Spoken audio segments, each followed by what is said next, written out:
That's my new favorite sound that comes from Zoom when they're now want to announce when we're being recorded.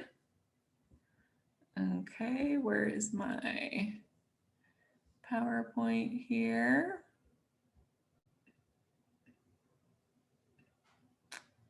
And here we go. And then if you all will just give me a quick heads up if I'm sharing the right view, if it's presenter view, or if it is the right one. Is this the right view? That is presenter view. Okay, let me just swap real quick. Okay, this should be the right one now. Perfect. There we go. Okay, welcome to day 3 of the Poudre River Fest. Everything that we're doing today is about everyday water. So that's how water is a part of our everyday life. Our presentation right now is enabling large-scale replacement of non-essential turf, presented by Western Resource Advocates. And we also have Katie with the City of Fort Collins. The Poudre River Fest is organized by 6 entities in the Fort Collins community. These are the folks behind the festival. They are the brains that make sure that we are engaging with the community, sharing all of the wonderful facts, information, and resources about the Poudre River. And they are just great stewards of the river itself. And then the Poudre River Fest, we really try to bring education to the forefront of what we do to make sure folks know more about the Poudre River, why it's important, ways that they can not only engage or recreate on the Poudre River, but also how they can support restoration efforts as well. So the Poudre River Fest proceeds from the event go to support restoration projects on the Cache la Poudre River. So if you're interested in learning more or donating, you can visit poudreriverfest.org. So I'm going to stop sharing my screen. I am going to hand it over to Katie Collins and Lindsay Rogers to give us our presentation today. Great. Thanks so much, Laura, and thanks to everyone for making the time to join us today. Really excited to be here at the Poudre River Fest virtual edition and to talk about the opportunity and the resources available to us to replace our lawns with low water landscaping in our communities. My name is Lindsay Rogers. I'm a water policy analyst with Western Resource Advocates, and I'm joined today by Katie Collins, Water Conservation Coordinator and Xeriscape Program Manager with Fort Collins Utilities. And if you have any questions, please feel free to paste them in the chat throughout the presentation, or you can use the raise your hand feature if you prefer to ask your question out loud. We can answer questions throughout, and we'll also have some time at the end of today's presentation. Next slide, please. So Western Resource Advocates, we're a nonprofit conservation organization that's been around for about 30 years in the Intermountain West. And we're focused on protecting the West's land, air, and water to make sure that our vibrant communities are existing in balance with nature. We do this through policy initiatives and education and through local on-the-ground project support. And my work at WRA is really focused on opportunities that exist to stretch our limited water resources through urban water conservation, urban water reuse, and smart land use planning, primarily in Colorado and Utah. Next slide, please. So why do we care about water conservation and turf replacement? As you've likely heard, the Western US is experiencing a very significant, some would say unprecedented drought right now. It's been making the news. These are all national headlines for the past couple of weeks. And we could spend a long time talking about drought in the Colorado River Basin system, but there are 2 sort of key interconnected things happening here. First, climate change is making the West hotter and drier, which means less snowpack and earlier runoff, more evapotranspiration, and ultimately more frequent and longer and more intense droughts. And thus less water available in our rivers and streams for fish and wildlife, for recreation, for agriculture, and of course for our water needs, our city's water needs. And second, as we all know, Colorado is a really wonderful place to live and work, and our population is growing along with the populations in most other Western states. So this has caused a water supply and demand imbalance in the Colorado River Basin system. Next slide, please. And then to bring it down to the state and the local level, with all of the spring rains we got this year, the Front Range and Larimer County in particular are actually not currently experiencing drought conditions. A little bit of normally dry up in the corner there. But the western slope of Colorado, where about 80% of the state's rain and snow falls, is experiencing these severe, extreme, and exceptional drought conditions. And our Front Range communities rely heavily on the west slope and the tributaries to the Colorado River for our water supply. I believe Fort Collins Utilities receives approximately 50% of its water supply from the Colorado Big Thompson project, which originates over in Grand County, which is experiencing drought conditions. The other roughly 50% is from the Poudre River. Next slide, please. So fortunately, we have a lot of untapped potential in Colorado to meet new demands on the system through water conservation. In the Northern Front Range in particular, we know that water conservation is our cheapest and fastest and most reliable way to stretch our existing water supplies. Next slide. And in the Fort Collins Utilities service area during the summer months, which is typical throughout the Front Range, more than 50% of all water is used outdoors to water our gardens and landscapes. So you can see sort of this graph of June through August, that greater than 50% outdoor water use. And there's a couple of reasons why outdoor conservation, like updating the irrigation system to be more efficient, or limiting water to a couple times a week, or actually changing out your landscape, is so important. First, there's just a significant amount of water waste that happens in our landscape and irrigation, from overwatering plants to leaks in the system to inefficient irrigation practices. And second, unlike our indoor water use that's treated and then eventually makes its way back into the system in some way, a lot of our water used in the landscape evaporates and is then lost to the system. So that's why we think, focusing on outdoor water conservation is particularly important. And next slide. So to dig in a little bit into the heart of why we're here to talk with you today, cool season grasses like Kentucky bluegrass, which is the most common type of lawn in Colorado, it's the single largest water user in our landscape. It's a very thirsty plant, uses approximately 18 gallons of water per square foot per growing season. And that's compared to xeriscaping or native low water use landscaping that uses somewhere in the ballpark of 0 to 4 gallons. And as Katie's going to talk more about, oftentimes once you've established a low water use landscape in the first couple of years, it actually won't need any additional supplemental water beyond that. Next slide.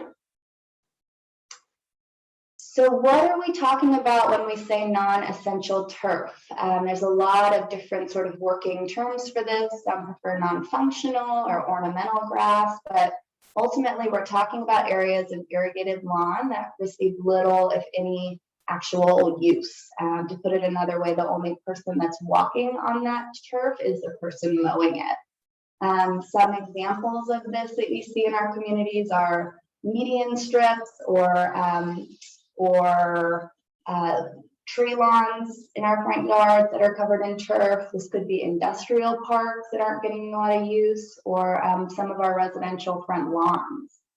An important point I want to make is that non-essential turf is not grass area that's used for a practical purpose. Our soccer fields and our parks and some of the turf in our backyards that our kids or families get a lot of use out of.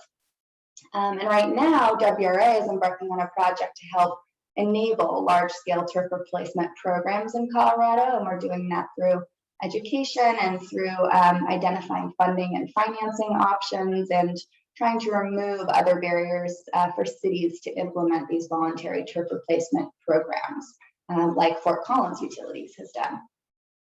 And next slide.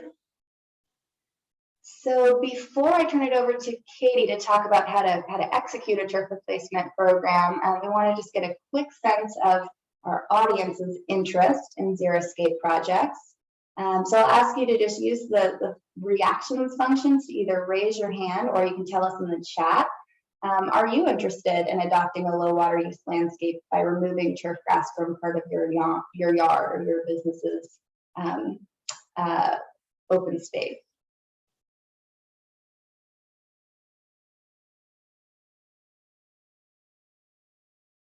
Not seeing a lot of hands. Some of us put our thumbs up. Okay, okay. Got a thumbs up. Excellent. And it sounds like we've got one participant who has already gone through the zip process, which is excellent. And next slide, Katie. Okay, so any barriers or challenges keeping you from considering replacing some or all of your grass with low water use landscaping? This could be cost, it could be the physical labor involved in the project, just general time or knowledge. Maybe you like the aesthetics of grass or you don't like the aesthetics of a low water landscape. Any other challenges? Okay, I'm seeing knowledge, tons of work. Very interested in the options, cost and time are seen as barriers. Excellent.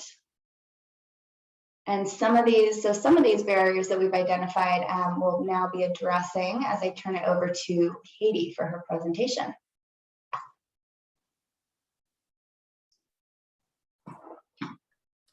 Thanks, Lindsay. All right, I'm just getting started here. Okay, so welcome everybody. I'm glad to have you here this morning. We'll be talking about replacement of non-essential turf. I have a lot of how-to in this presentation, although this presentation is only 35 minutes long, so I can't hit everything, but I do have a resources page for you that Lindsay's going to drop in the chat during the presentation, and because I cover a lot of resources that are available to you here in Fort Collins and all around. The internet is a wealth of information and a wealth of good information in a lot of places. So I'm going to try to hit on a lot of kind of broad topics here. Might feel a little overwhelming, but we encourage you to drop any questions you have in the chat. My contact information is also going to show up at the end of this presentation. Feel free to email me, give me a call. We can talk through some of these things, whether you're in Fort Collins utilities or not, we can talk through some of the options. I think, one of the things that I've experienced running the Xeriscape program in Fort Collins is that people do tend to get a little bit overwhelmed with this. It's a turf replacement and landscape project. It's a home renovation project, and it's just outside of the home, right? And it can get a little overwhelming, and let's talk through it. If it feels overwhelming, let's talk through how we can split it into a little bit more manageable chunks. So as Lindsay mentioned, I am the Xeriscape program manager for Fort Collins Utilities within the Water Conservation Department. Probably what takes up about 50 or 75% of my time is the Xeriscape incentive program, or you'll probably hear me call it ZIP. So this is an educational rebate program to incentivize water-wise landscaping within our utility. So this program is open to utilities water customers only, unfortunately. We have 3 major water districts within Fort Collins, one of them being Fort Collins Utilities, the other Fort Collins Loveland Water District, and the third one is Elko. But during this presentation, we're going to talk about, kind of general tips, and you don't have to participate in ZIP in order to get some of this done. So a little bit about ZIP. Again, I mentioned it's an educational rebate program. We require folks to take a class before pursuing their landscape design and ultimately the installation and the rebate that's issued. So in that class, we cover, a lot of what we're talking about today in a little bit more detail. And we just kind of go over, what makes a really nice and sustainable xeriscape landscape. So the rebate is up to $1 a square foot this year. And going into future years, I think it's going to be up to $1 a square foot. That $1 a square foot that is made possible by the Nature in the City program here in Fort Collins, the city of Fort Collins. They offer an additional 25-cent per square foot rebate for projects that are using a minimum of 80% native species. So I kind of jumped ahead there, but typically the rebate is 75 cents a square foot up to 1,000 square feet or $750. And with that native bonus, you can get up to $1,000 for 1,000 square feet of area that is considered at least 80% native. Again, this is open to utilities water customers only. I want to just go over some of the numbers of ZIP and let you know that all of the, I would say probably 99.9% of the photos that you see in this presentation are from projects that have been done through this program. We've supported over 227 projects. We are up to, I think, 30 projects already this year in 2021, and we're on track to complete probably 70 this year. So we have some estimated annual water savings there. What we have found in our program is on average, folks are saving about 14 gallons per square foot of area converted from high water use to low water use landscape. Of course, that number of water reduction can go up and down depending on the type of landscape that you replace your grass with. If you're putting in a patio and reducing the irrigation completely, then you're going to have much more water savings, right? So I just wanted to bring that up and let you know that that these photos too, in this presentation, if you see something that you like in one of these photos, ask me a question in the chat. I'm happy to answer a plant question or what kind of material you're seeing in some of these photos, okay? So we base the Xeriscape incentive program on the 7 principles of Xeriscape. So this is the word Xeriscape is a little bit of, I think it gets kind of a bad rap out there. And I think where the bad rap is coming from is when people picture xeroscape. Okay, so xeroscape is what we consider to be an all rock landscape, and that is not Xeriscape. Xeriscape is a list of 7 principles, sometimes 6, sometimes 8, depending on who you ask. These principles were put together by a group of professionals based out of Denver in the early 80s. They put together the word Xeriscape and all of these principles, and this is what guides a sustainable and water-wise landscape. So xeriscapes can include turf. Xeriscapes, put together these set of principles to help you maintain your landscape and put together something that is sustainable in the long term. So, so keep that in mind. One of the most important principles here on this list is planning and design. We'll spend just a little bit of time on that here today. But if nothing else, if you leave here today with one piece of information, make sure it's that you are planning and designing your landscape before you start digging. There are some really important considerations to have before going to the store and buying a whole bunch of plants and then trying to figure out where to put them, right? So some examples of common projects. Lindsay mentioned a bunch of them in the beginning of the presentation. I'll show you a couple pictures of some of those areas she mentioned. So parkway strips, that area between the sidewalk and the street, that's a really common place to replace turf. That's a really narrow strip of turf in that area. You can see kind of in the background of this picture where you see that grass lawn or that tree lawn back there. it's a really narrow strip to be irrigating with overhead irrigation. And so it's a really, you know, great opportunity to switch from overhead irrigation, perhaps to drip irrigation or to hand watering, and putting in some plants that require much less water than that turf. When we're watering those parkway strips, oftentimes you see that water, watering the sidewalk as well, which doesn't grow as well as grass.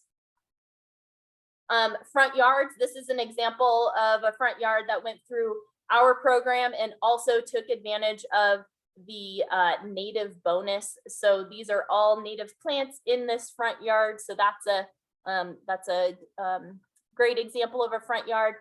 When you're thinking about shrinking the size of your turf, you also want to think about how you are, how you want to use your landscape. Do you need some more space for entertaining? Is there always a path that you walk through, and it has created kind of a traffic path within your turf area? Maybe that's an opportunity for a path instead of some grass that you're trying to reseed and water and get going again, right? So think about how you actually want to use your landscape and what you want to get out of it. Think about that area between you and your neighbor, maybe the area between the two driveways, or this small kind of sliver of softscape that you have next to your driveway. That's a great opportunity for a xeriscape, for something that uses less water, to get rid of some turf right there. Another example of a front yard here, and you can see kind of in the background of this photo, shrinking the size of the turf. So shrinking the perimeter and bringing the size of the turf in a little bit smaller, and watering less turf in this situation. And you can see as well, and this is something I'll mention a little bit later as well, there's that large ash tree right there in the middle of that front yard. And it's important to continue to water your trees, big and small, after you remove grass or remove irrigation in that area. And in this scenario, in this project, this customer decided to leave that grass underneath that ash tree, so that when they water the grass, they're also watering the ash tree. So kind of hits both of those needs there. They have a little bit of grass there for just a little bit of aesthetic, but they significantly shrunk the size of that grass that used to be wall to wall, in that front yard. Another one I want you to think about are those either foundation plantings or rather the grass that goes right up to the foundation of your house, or the grass that extends right up to the fence line, right? So we see the picture on the left side, and you can see, if you look closely, there's that really tall grass right along the fence line, because who loves getting that weed whip out and knocking down that turf every single week with that weed whacker, right? So sometimes we skip that, and what we get is that tall grass right there. And then when we do take the weed whip out, we're hitting the fence, destroying the fence, reducing the lifespan of that fence, right? So this is an opportunity here to remove some grass, remove some maintenance, right? And think about too, like you see this kind of water damage on the fence line there too. Prolong the life of that fence, stop watering the fence, stop hitting it with a weed whacker, and maybe reduce the size of your grass by putting in something that requires less water, and doesn't require you to be chipping away at that fence line every week. So let's talk about some how-tos. And again, this is going to be pretty high level. So if you have any specific questions or looking for additional resources, please drop them in the chat. I think we'll have time at the end here to answer some questions. And if not, I'm happy to respond to you via email or over the phone. So this is a question I get a lot, is kind of what's the order of operations here? And it really does follow pretty closely with those 7 principles of Xeriscape. So again, that first really important step there is to think about your landscape design. Okay, so I call it ponder and design. I mentioned that, you want to think about, what you want to get out of your landscape, how you want to use your landscape. How do you currently use your landscape, right? What paths have you cut through the grass? Where do you often walk? Where does the dog often walk? And leave those areas, available for that intended purpose and for that used purpose. That what's happening now is something that you should probably kind of stick with, right? That path where my dog, he goes outside, he takes the same path every single time he goes outside, right? I don't want to put a large shrub right in the middle of his little walking path, right? Then he's going to cut a new path, or then he's going to cut through the shrub, or then he's, whatever he's going to do. He's a creature of habit, right? So think about the way you use your landscape and work with that. Think about the ways that you would like to use your landscape. Again, do you want a patio? Do you want somewhere to relax and read a book and put a chair? Maybe that is, put some pollinator plants around there that you can meditate on and watch these critters come and find nectar and habitat within these plants, right? So again, think about what you want and need out of your landscape. And then the top two items under this first heading, what to consider when planning. Think about whether you want to DIY or hire a professional, and you can do a combination of the two. I think something that hangs up people very often is that landscape design. And if you don't have, a ton of budget to spend on a project like this, then what you can consider is perhaps hiring a landscape designer to put the design together for you. I think it hangs up a lot of people when they say, I really want a nice looking landscape. I don't know what goes with what. I don't know where these elements are going to go. Maybe hire a landscape designer, have them put together a plan for you, and then install it yourself.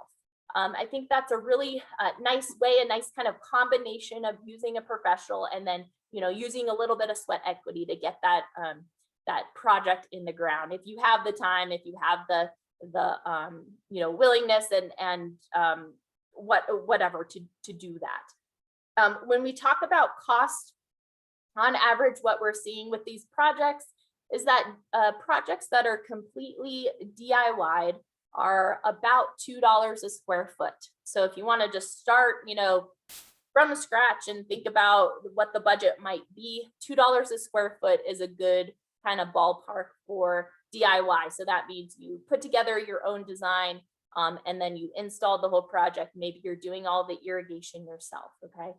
And then it goes up from there. Once you start hiring a professional, it might jump up to maybe about $5 a square foot if you're hiring a landscape designer, and maybe you're also hiring someone to do the irrigation retrofit if you have an irrigation system.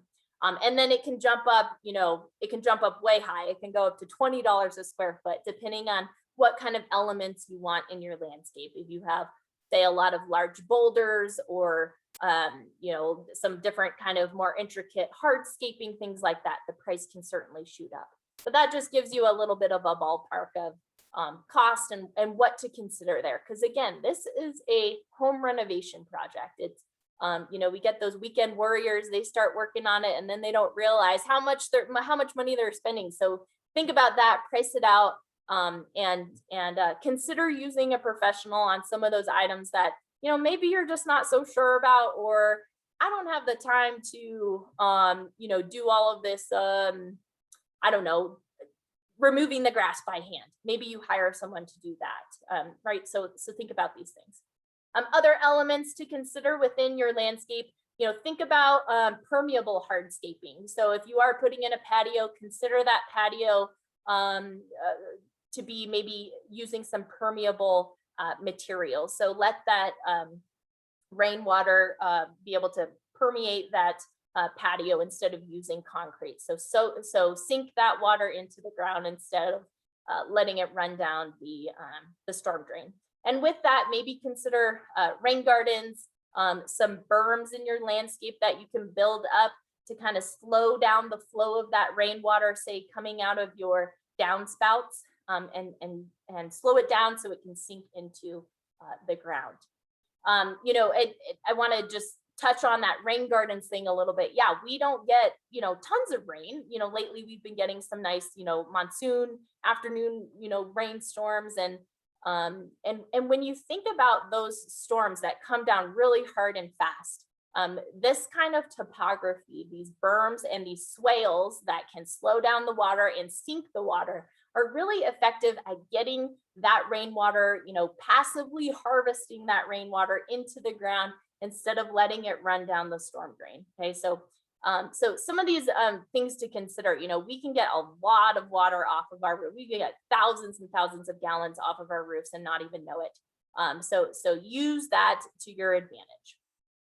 Other elements to consider, think about native plants. We'll touch on that a little bit. Think about what kind of habitat you might want to provide or not provide for critters, including pollinators and other little critters like bunnies and deer and things like that. And then, if you want some turf in your landscape, if you need some turf in your landscape, if you like the aesthetic of turf, that's okay. We are not turf haters, but we acknowledge that turf, is not good in all situations. As Lindsay mentioned, there are lots of areas where turf is not essential. Think about those areas where it is, okay? The spots where the kids play, where the dog plays, where you need a little bit of, I don't know, some area, like I mentioned, around the tree where you water the grass, so you water the tree, things like that. Think about how you want to use that. And then if you still want kind of that turf look, maybe you can consider using a native type of turf like buffalo grass or blue grama. And those are ones that, if you're considering that, let's talk about it. Feel free to give me a call. We can talk about it.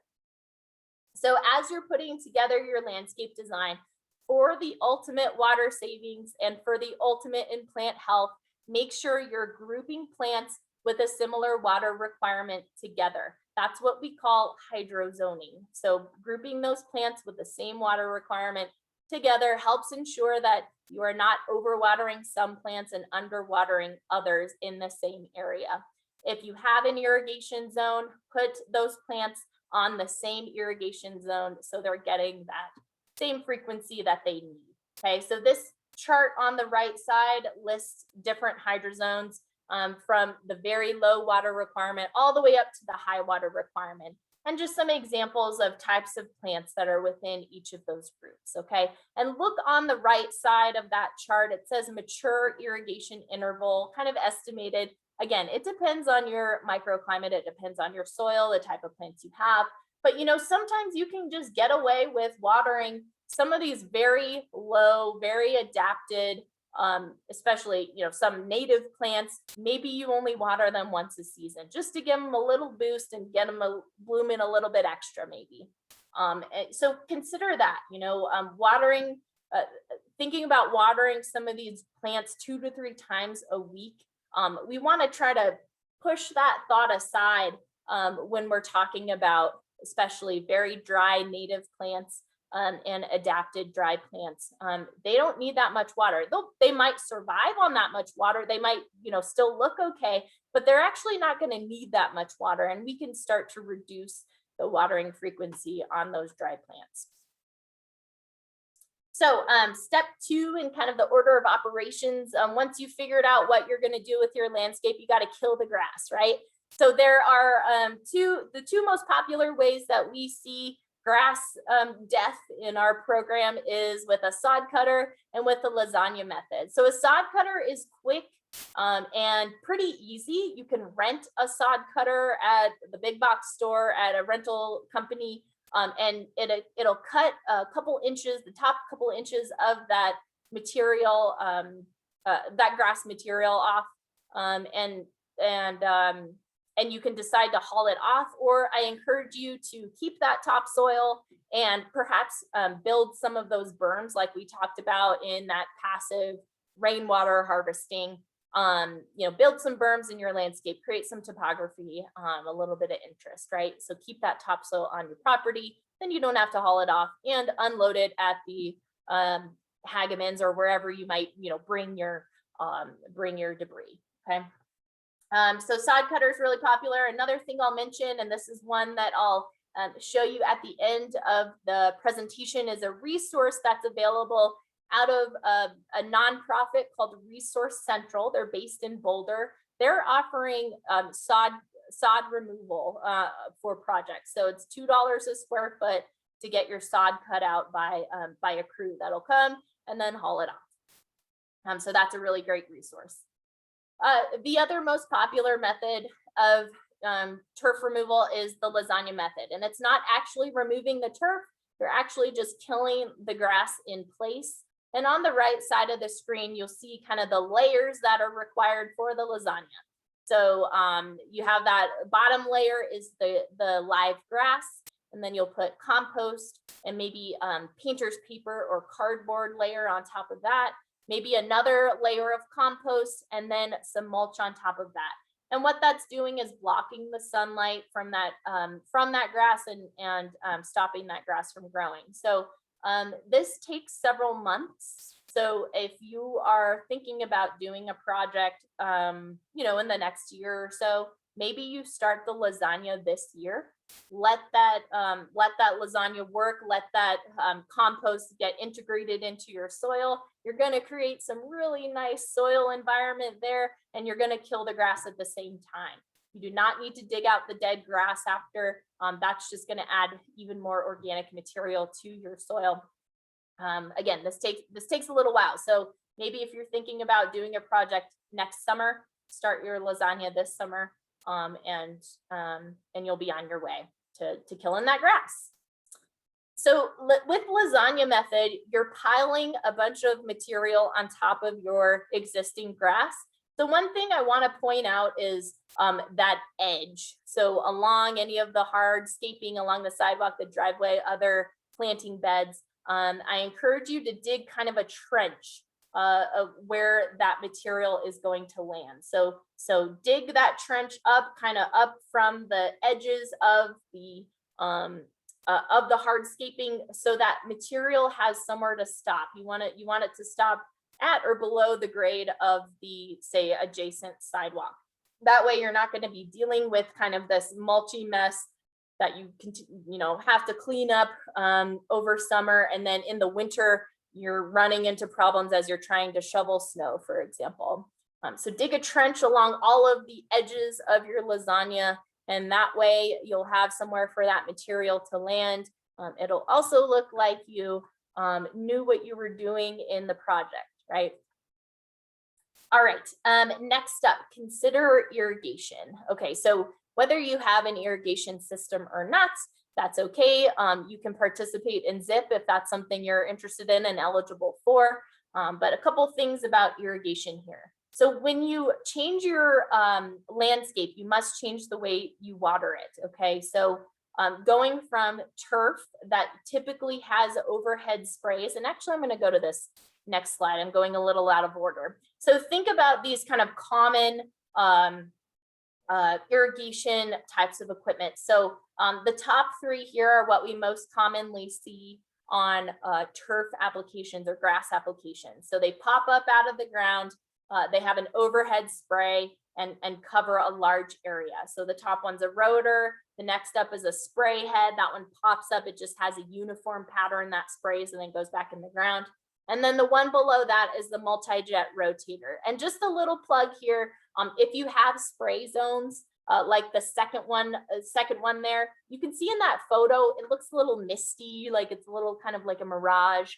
When you see that misting, think of water waste, okay? So spray heads have a much smaller droplet size than those next pieces of equipment, those multi-jet rotators. They have a larger droplet size that can that land closer to where you want that water to go. With spray heads, when they're misting, that smaller droplet size gets carried away by wind, and the water goes places you don't want it to go, like on the sidewalk, in the street, and things like that. So if you're gonna do just a simple project, if you don't do any of this landscape change, but you have spray zones, maybe you consider switching out all of your spray nozzles. Okay, this requires no digging. This just requires you to pull up those spray heads, twist off the nozzle, and then twist on those multi-jet rotator nozzles. That's going to save you some water on that zone as is, okay? No dig project, okay? All right, so stepping off the soapbox there. So back on track here, these are the top three are the kind of most common turf type of irrigation. Notice on the right side of the column here, typically we're watering our turf grass maybe 2 or, in the really hot summer months, 3 days a week to keep it green, right? And then look at those typical run times, okay? I've listed them as cycles. So with our, most commonly we have, clay soils here in this region. So when you're dealing with clay soils, you want to use what's called cycle soak watering or cycle soak scheduling. So this typical runtime, when you're looking at, let's look at the rotors, and it says 2 cycles of 20 minutes. So that actually means we're watering a total of 40 minutes, let's say, but we're splitting it up into 2 run times. We're running 20 minutes, letting that water soak in for an hour and running 20 minutes again. So you use the multiple start times on your irrigation controller to get that, to get those multiple cycles. So what that does is let the water soak into our clay soil, which doesn't absorb water very quickly. So by breaking that into 2 cycles, we are reducing the runoff off of our soils. Okay, so thinking about the typical run times, if you have a zone that, say you want to kind of reduce the area of turf, and you say, okay, I have this spray zone right here, and I'm going to cut half of it out, half the turf out, and I'm going to put some plants in there. But the spray heads, they're watering the grass, so they'll water the shrubs anyway at the same time. Okay, think about your turf needs that water 2 to 3 days a week in order to stay green. Okay, and then typically the shrubs and the plants that you're putting in, say on the other half of that zone, are not going to require that much frequency. You're probably going to drown those plants, most likely.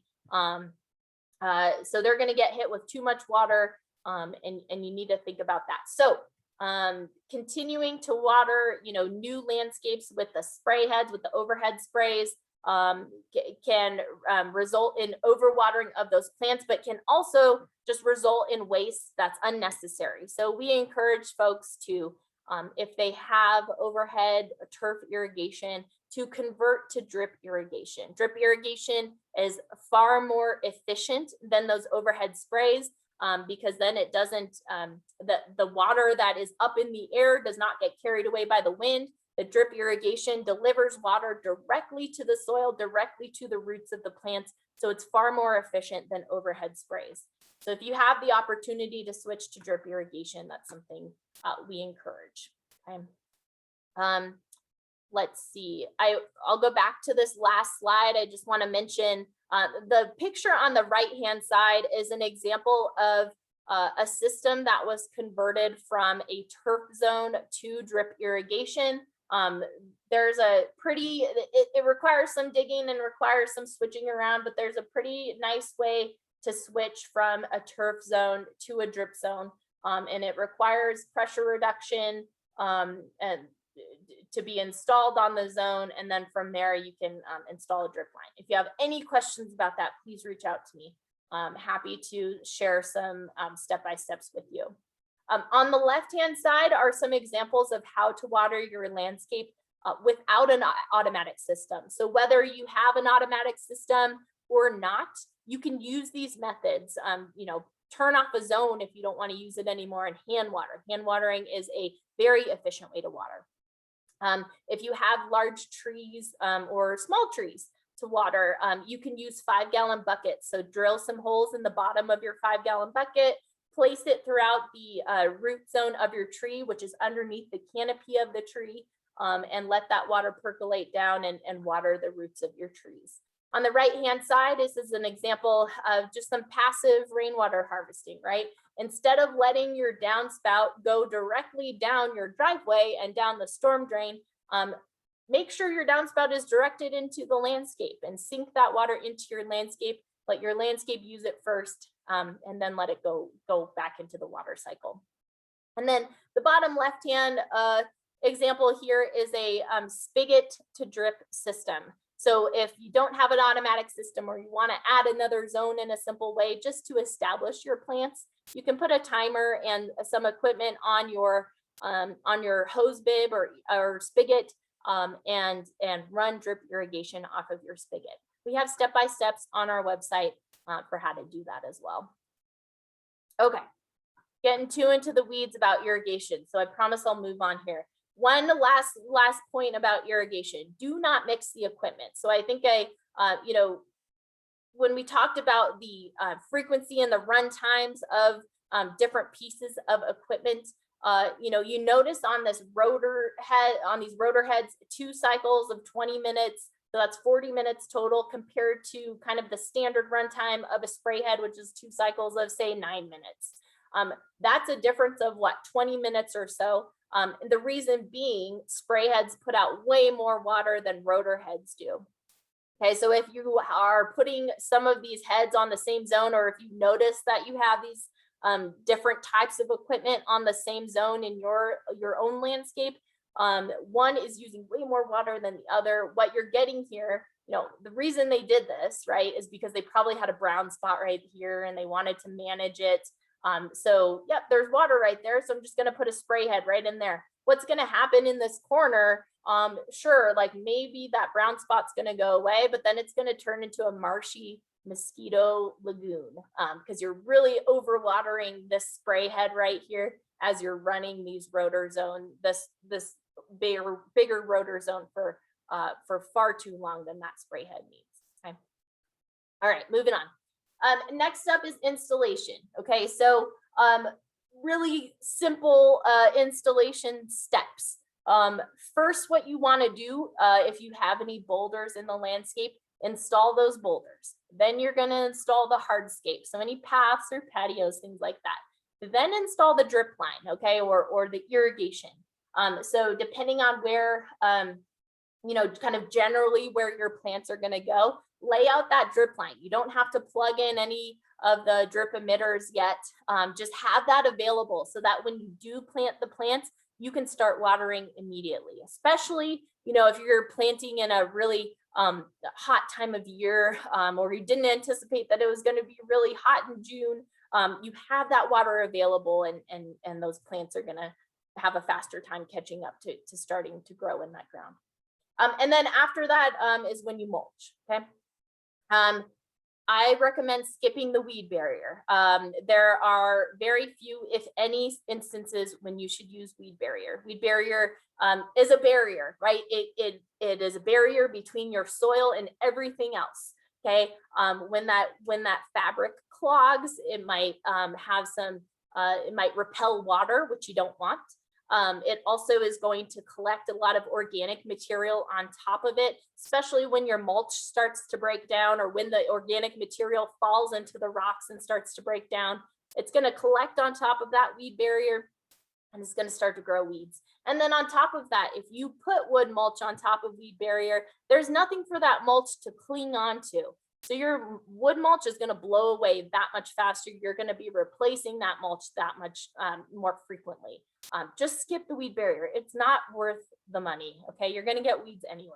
Sorry. Just hand pull them. After you've planted your plants, water them in generously, and then make sure you manage the weeds before you put anything in, after you put everything in, and forever, evermore. Okay, weeds are just a reality we have to deal with. Okay, after you've put the plants in the ground, it's time to establish them. This presentation, I think, will be available.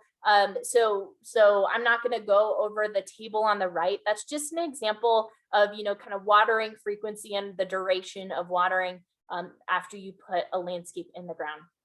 Remember that all plants need water to get started. Even the very driest, most native plants need water to get started. You need to water that root ball to get those roots going in the ground. If you don't water it, it's probably going to die. So make sure you're watering plants in. Okay. Moving on, the next step here is to maintain. Okay, weeds are the big one. You don't want weeds to take over your brand new landscape. It takes just, even just if you do it a couple minutes a day, you can keep up on those weeds pretty well. Remember to clean up your gardens in the late spring as opposed to the fall. Cutting down your grasses and perennials and things, say in late April, late spring sometime, is going to allow those insects that need to overwinter in dead stems to emerge and be on their way. So when you cut down in the fall and clean up in the fall, we're losing some of that habitat for those little critters to overwinter. So clean up in the late spring. And I mentioned this earlier, continue to water those trees. When you kill your grass, say you're doing lasagna method, say you're doing, sod cutter, and then you shut off the irrigation to the grass that was once there, make sure you continue to water those trees, okay? And then over time, be sure to decrease your watering frequency.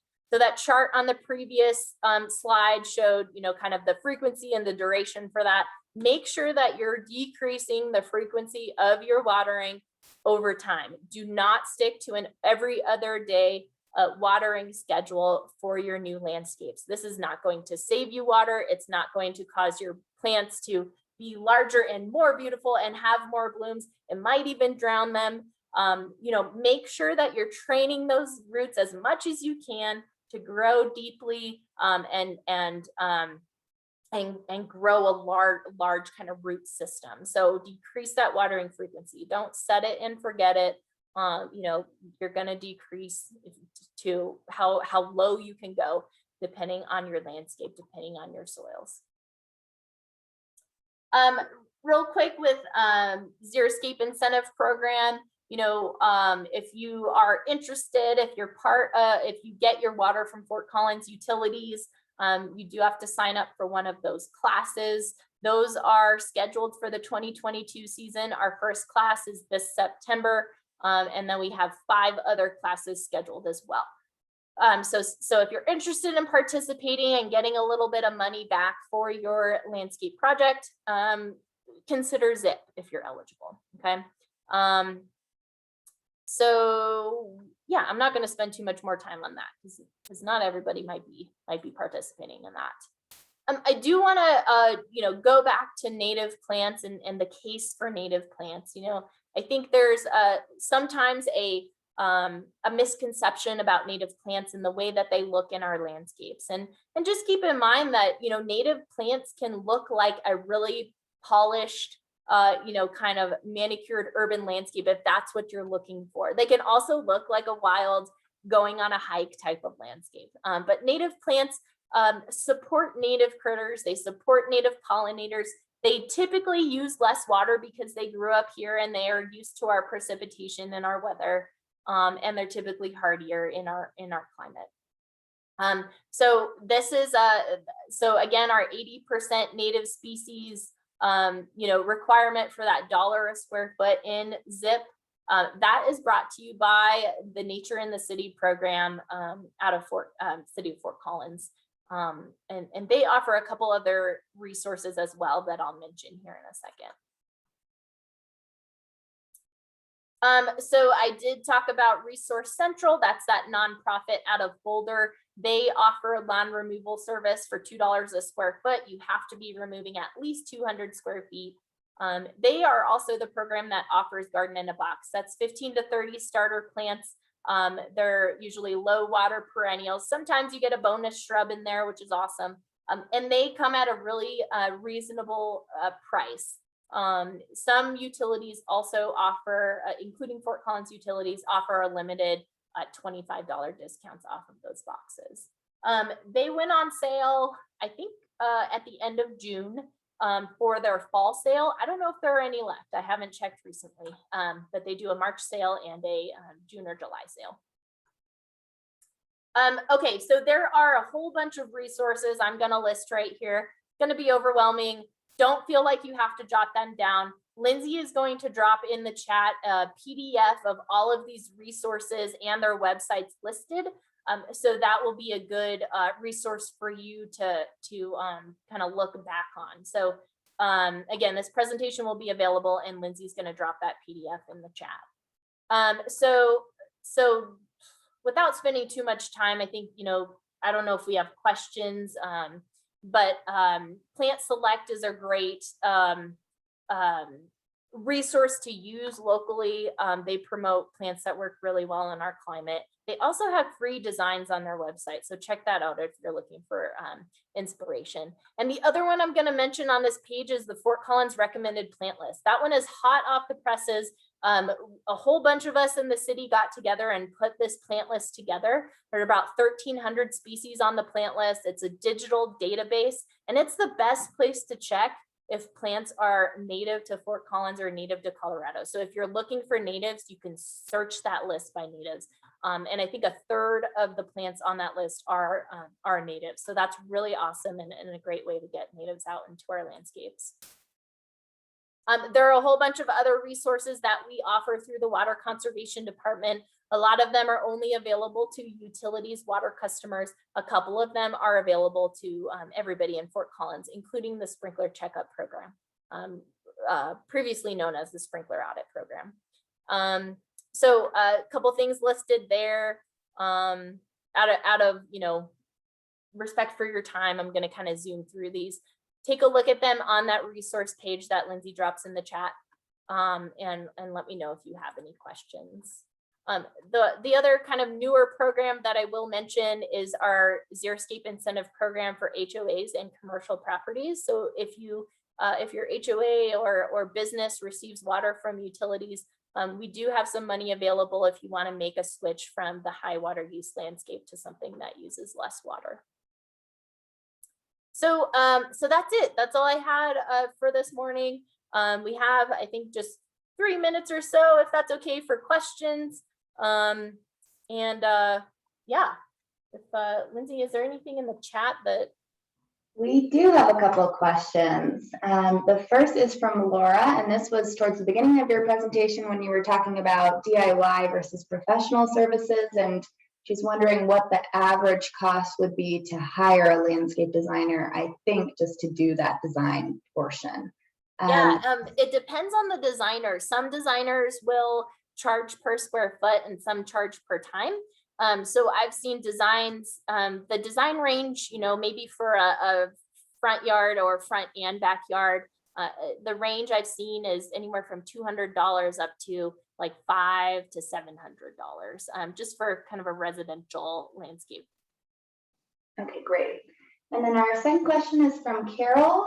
She has not been able to make the time to participate yet in the ZIP class, and so ended up hiring someone to scrape the turf for her, but is gradually adding low water plants and is interested if she's still eligible to take the ZIP class, even if she wouldn't be participating in the rebate program. Yeah, if you want to participate, if you want to attend the class, but you're not interested in the rebate, come on over. We have recently moved to many more virtual classes for many reasons.